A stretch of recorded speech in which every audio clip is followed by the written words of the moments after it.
Indian സ്വാതന്ത്ര്യസമരകാലത്ത് communist party of ഇന്ത്യയെ മോസ്കോയിൽ നിന്ന് എങ്ങനെയാണ് നിയന്ത്രിച്ചിരുന്നത് എന്ന് എപ്പോഴെങ്കിലും ചിന്തിച്ചിട്ടുണ്ടോ?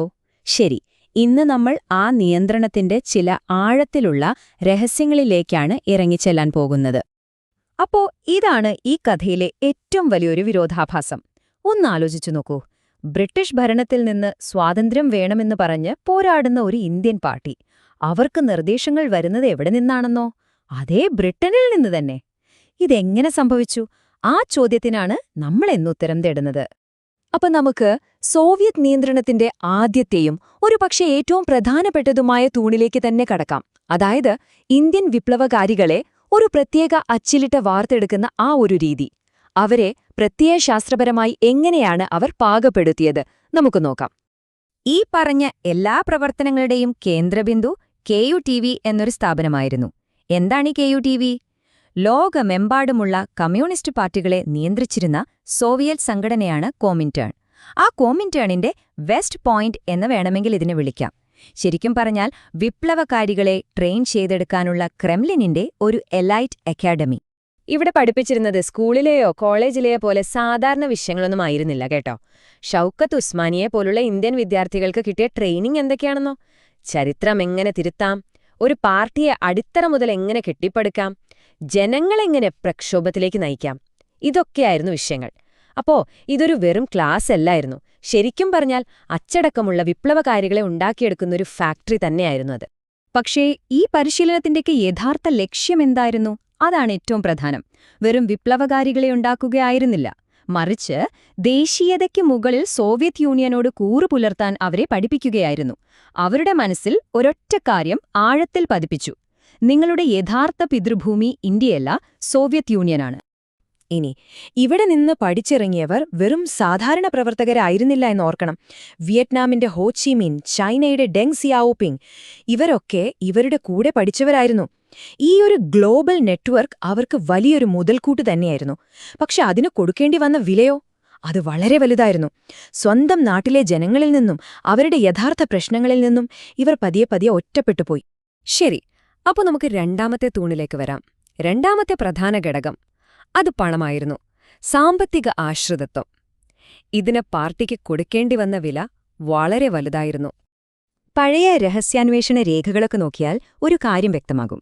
CPIയുടെ നിലനിൽപ്പ് തന്നെ മോസ്കോയിൽ നിന്ന് വന്നിരുന്ന പണത്തെ ആശ്രയിച്ചായിരുന്നു. ഈ ബോൾഷെവിക് സ്വർണം എന്ന് പറയുന്നത് പാർട്ടിയുടെ ജീവശ്വാസം തന്നെയായിരുന്നു. പക്ഷേ അതോടൊപ്പം അതൊരു വിഷവും കൂടിയായിരുന്നു. കാരണം ഒരു വശത്തത് പാർട്ടിയെ നിലനിർത്തി, മറുവശത്ത് സ്വന്തം ജനങ്ങളുടെ മുന്നിൽ അവരൊരു വിദേശ ഏജന്റായി മാറി. ഇനി നമ്മൾ എത്തുന്നത് ഒരു പക്ഷേ ഇതിലെ ഏറ്റവും വലിയ വിരോധാഭാസത്തിലേക്കാണ്. നിയന്ത്രണത്തിന്റെ മൂന്നാമത്തെ തൂണ്, അതായത് CPIയെ ബ്രിട്ടീഷ് കമ്മ്യൂണിസ്റ്റുകാരുടെ കീഴിൽ കൊണ്ടുവന്ന ആ ഒരു സംഘടനാഘടന. ഇനിയാണ് കഥയിലെ ഏറ്റവും അവിശ്വസനീയമായ ഒരു ട്വിസ്റ്റ് വരുന്നത്. ഇന്ത്യയിലെ കൊളോണിയൽ ഭരണത്തിനെതിരെ പോരാടുന്ന മുന്നണി പോരാളികൾ അല്ലേ, അവർക്ക് അവരുടെ പ്രവർത്തനങ്ങൾക്കുള്ള ഓർഡറുകൾ വന്നിരുന്നത് ലണ്ടനിൽ നിന്നായിരുന്നു. അതെ, നിങ്ങൾ കേട്ടത് ശരിയാണ്, ബ്രിട്ടനിൽ നിന്ന്. ഗ്രേറ്റ് ബ്രിട്ടനിലെ കമ്മ്യൂണിസ്റ്റ് പാർട്ടിക്കായിരുന്നു ഇന്ത്യൻ പാർട്ടിയുടെ മുഴുവൻ മേൽനോട്ട ചുമതലയും. ഇതിലും വലിയൊരു വിരോധാഭാസം ചരിത്രത്തിൽ വേറെയുണ്ടാകുമോ? ഈ ഒരു അധികാര ശ്രേണിയിലേക്കൊന്ന് നോക്കിക്കേ. ഇത് കാര്യങ്ങൾ വളരെ വ്യക്തമാക്കും. ഏറ്റവും മുകളിൽ മോസ്കോയിലെ കോമിൻടേൺ. അവിടെ നിന്നുള്ള നിർദ്ദേശങ്ങൾ നേരെ ലണ്ടനിലെ ബ്രിട്ടീഷ് കമ്മ്യൂണിസ്റ്റ് പാർട്ടിക്ക്. എന്നിട്ട് അവിടെ നിന്നാണ് ഇന്ത്യയിലെ CPIയിലേക്ക് ആ ഓർഡറുകൾ ഒഴുകിയെത്തിയിരുന്നത്. Rajani Palme Dutt, Ben Bradley, ഇങ്ങനെയുള്ള ബ്രിട്ടീഷ് നേതാക്കളായിരുന്നു ഇന്ത്യൻ പാർട്ടിയെ ശരിക്കും നിയന്ത്രിച്ചിരുന്നത്. അവരുടെ ഒരേയൊരു ദൗത്യം എന്തായിരുന്നു? CPIയുടെ നയങ്ങൾ അത് ഇന്ത്യൻ താൽപര്യങ്ങൾക്കെതിരാണെങ്കിൽ പോലും സോവിയറ്റ് യൂണിയൻ പറയുന്നതിൽ നിന്ന് ഒരിഞ്ച് മാറുന്നില്ല എന്നുറപ്പുവരുത്തുക. അതായിരുന്നു അവരുടെ ജോലി.